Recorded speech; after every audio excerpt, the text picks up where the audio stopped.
Hello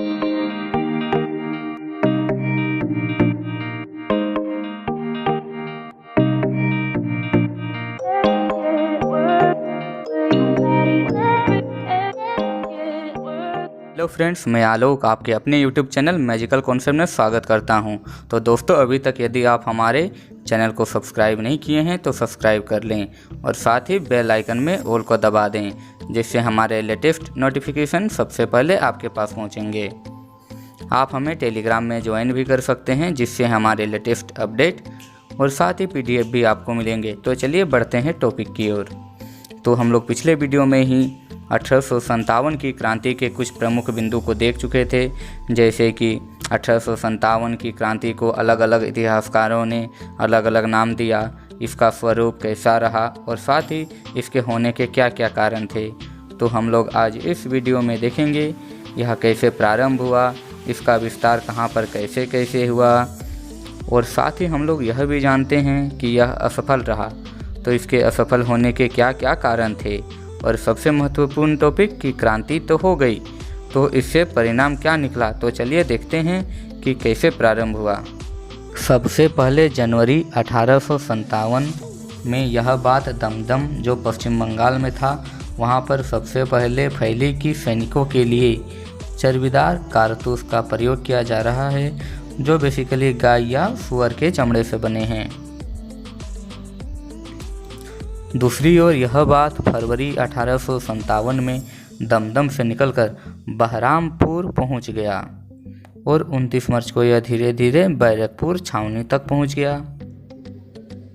इसके बाद 1857 में ही 34वीं इन्फेंट्री की एक खेमा में मंगल पांडे नाम का एक व्यक्ति ने चर्बीदार कारतूस के प्रयोग करने से मना कर दिया और इसके बदले में गोली चलाकर 2 अंग्रेज अधिकारियों को घायल भी कर दिया। पहला है लेफ्टिनेंट बाग, दूसरा है सार्जेंट हयूरसन। इसके बाद मंगल पांडे ने इन दोनों को घायल करके विद्रोह का बिगुल बजा दिया, लेकिन परिणाम यह निकला कि अंग्रेजों ने इसे गिरफ्तार करके 8 अप्रैल को फांसी की सजा दे दी। इस सजा के बाद जितने सैनिक छावनी में, जो पूर्वी भारत से लेकर उत्तर भारत होते हुए मध्य भारत तक सभी सैनिकों में यह बात फैल गई और धीरे धीरे ब्रिटिशर्स के खिलाफ सेना में माहौल तैयार होने लगा। तो अब हम लोग विस्तार को जानते हैं। वास्तविक रूप से यदि विस्तार की बात करें तो इसका विस्तार प्रारंभ होता है 10 मई 1857 को मेरठ से। मेरठ के सिपाहियों ने 10 मई 1857 को अपने रेजिमेंट में धावा बोलते हुए शस्त्रागार को लूट लिया और वहां जो भारतीय सिपाही वहां कैद थे उन्हें छुड़ाते हुए दिल्ली की ओर कूच किया। 11 मई को वे दिल्ली पहुंच गए।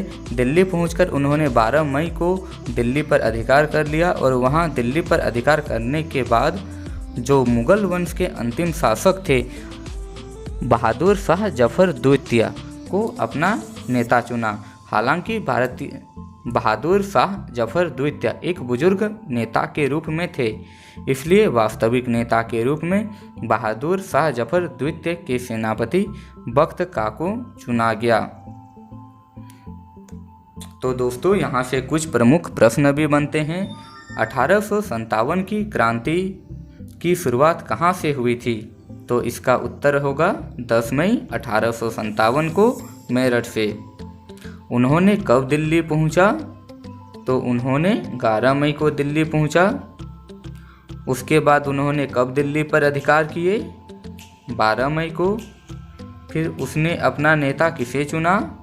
अंतिम मुगल शासक बहादुर शाह जफर द्वितीय को, क्योंकि उस समय मुगल बादशाह देश के महत्वपूर्ण बादशाह के रूप में जाने जाते थे, इसीलिए उसे अपना नेता चुना। हालांकि अंग्रेजों ने ज़्यादा समय नहीं लेते हुए 1857 के अंत से पहले ही दिल्ली पर पुनः अधिकार करके सैनिकों के इस अभियान को असफल कर दिया। यह बिगुल इतना आसान नहीं था। यह भारत के लगभग भागों में यह विद्रोह फैल चुका था। तो चलिए एक नज़र इसे मैप में भी देखते हैं। ये भारत की स्थिति है उस समय। तो हम इस पे देखेंगे कि विद्रोह की शुरुआत और कैसे विद्रोह का फैलाव होता है। इसी विस्तार को हम लोग यहाँ देखने का प्रयास कर रहे हैं। सबसे पहले हमने यह देखा कि उस समय बांग्लादेश भी भारत का एक हिस्सा था और साथ ही पाकिस्तान भी। तो वो देखिए, बांग्लादेश ये है और पाकिस्तान ये है। तो इसी बांग्लादेश के क्षेत्र में दमदम, बहरामपुर और बैरकपुर से होते हुए यह बात बंगाल में फैलने शुरू हो गई। तो बंगाल ये है, तो इनसे होते हुए यह बात बंगाल तक पहुंच गई। उसके बाद बंगाल होते हुए ये बात मेरठ तक पहुंच गई जो यूपी में है। तो ये बंगाल होते हुए मेरठ तक पहुंच गई और इसके बाद यह दिल्ली में पहुंच गई। देखिए, दिल्ली ये है, तो यह बात मेरठ होते हुए दिल्ली तक पहुंच गई। दिल्ली में तो आपको यहाँ याद यह रखना है कि बंगाल में मुख्य रूप से यह पहले प्रचलित हुआ। यहाँ मुख्य रूप से आप याद रख सकते हैं, बैरकपुर में मंगल पांडे ने इस विद्रोह का नेतृत्व किया।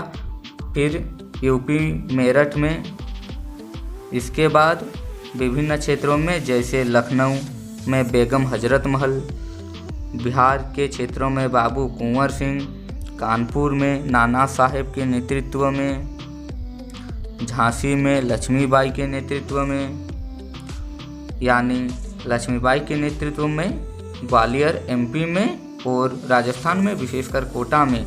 इस तरह से करके यह विद्रोह का जो हिस्सा था, अगर आप ध्यान से देखेंगे तो यह वह हिस्सा था जहां पर यह विद्रोह का संचालित हुआ था। अर्थात इस विद्रोह से दक्षिण भारत अधूरा रहा और एक असफलता का भी कारण बना कि इस विद्रोह का जो फैलाव था वह सिर्फ उत्तर भारत में ही रहा, वह संपूर्ण भारत में नहीं हो सका। इसलिए उत्तर और उत्तर पूर्व के जो क्षेत्र थे, इसी क्षेत्र में हैं जो है विद्रोह का फैलाव रहा, जो राजस्थान, मध्य प्रदेश, उत्तर प्रदेश, पश्चिम बंगाल एवं बिहार में ही रहा। और इन क्षेत्रों में अलग अलग नेताओं ने इनका नेतृत्व करके इस आंदोलन को आगे बढ़ाने का प्रयास किया। अब हम लोग इसके कुछ असफलता के कारण को भी देखते हैं।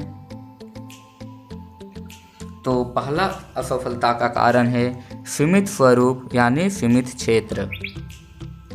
यह भारत के एक सीमित क्षेत्र में ही रहा। जैसे एग्जाम्पल के तौर पर इसका प्रभाव दक्षिण भारत में थोड़ा भी नहीं रहा। इसके अलावा पश्चिम भारत का जो क्षेत्र था, जैसे महाराष्ट्र, गुजरात और राजस्थान का कुछ भाग में भी इस विद्रोह का अभाव रहा। तो सीमित क्षेत्र होने के कारण यह विद्रोह असफल हो गई। इसके बाद हम लोग देखते हैं नेतृत्व का भी अभाव रहा। नेतृत्व का अभाव तो इससे तात्पर्य है दोस्तों, जब यह आंदोलन शुरू हुआ तो इसका नेतृत्व छोटे छोटे स्तरों पर देखने को मिला। एक राष्ट्रीय नेतृत्व देने का प्रयास मुगल बादशाह बहादुर शाह जफर द्वितीय को मिला, लेकिन जल्द ही उसे गिरफ्तार कर लिया गया। ऐसे में यह नेतृत्व जो एक अखिल भारतीय स्तर पर जो होना चाहिए था, वह नेतृत्व न मिल सका। परिणाम यह निकला कि नेतृत्व के अभाव में छोटे छोटे विद्रोह के रूप में यह बंट गया, जिसे अंग्रेज ने आसानी से दबा दिया। इसके बाद सीमित संसाधन भी एक इसका महत्वपूर्ण टॉपिक है, क्योंकि यदि बात करें भारतीयों के पास, तो इनके पास सीमित संसाधन थे। हथियार परंपरागत थे या फिर वैसे हथियार थे जो अंग्रेज़ों के अत्याधुनिक हथियारों और राजवाड़ों ही इस विद्रोह में शामिल थे, जिनके पास गोला बारूद संबंधी हथियार की आवश्यकता पड़ती थी, तो उनके पास ये हथियार नहीं थे। अर्थात संसाधनों का ऐसा अभाव था कि जिसके अभाव के क्रम में वे ब्रिटिशर को बड़ी मात्रा में चुनौती नहीं दे सकते थे। इसका एक महत्वपूर्ण कारण यह भी है भारतीयों के समर्थक का अभाव। इसका तात्पर्य यह है कि भारत के कुछ ऐसे भी वर्ग थे जिन्होंने इस आंदोलन में बढ़ चढ़कर भाग नहीं लिया, जैसे शिक्षित वर्ग। शिक्षित वर्ग ने इस आंदोलन से अपनी दूरी बनाए रखी, कभी कभी तो इस आंदोलन की आलोचना भी कर बैठी। दूसरी ओर जमींदार वर्ग, जिन जमींदार वर्ग ने अपने हितों के लिए कुछ ने ब्रिटिशर को ही सपोर्ट किया। हालांकि ऐसा नहीं था कि सभी जमींदार वर्गों ने, क्योंकि बिहार से जो बाबूर कुंवर सिंह थे वह जमींदार वर्ग के ही थे, लेकिन उन्होंने ब्रिटिशर्स का विरोध किया। परंतु अधिकांश जमींदारों ने, जैसे बंगाल के जमींदार या दक्षिण भारत के जमींदार, ये ब्रिटिशर्स का साथ दिया, जिसके कारण यह असफल रहा। परिणाम स्वरूप यह आंदोलन धीरे धीरे समाप्त हो गया। अब आते हैं हम लोग परिणाम की ओर। बात करें परिणाम की तो कई परिणाम उभर कर सामने आए। लगभग मध्य भारत 1858 अर्थात जुलाई 1858 तक इस विद्रोह को दबा दिया गया। फिर भी एक घोषणा की गई महारानी विक्टोरिया के द्वारा, तो इसमें कई बड़े बदलाव सामने आए।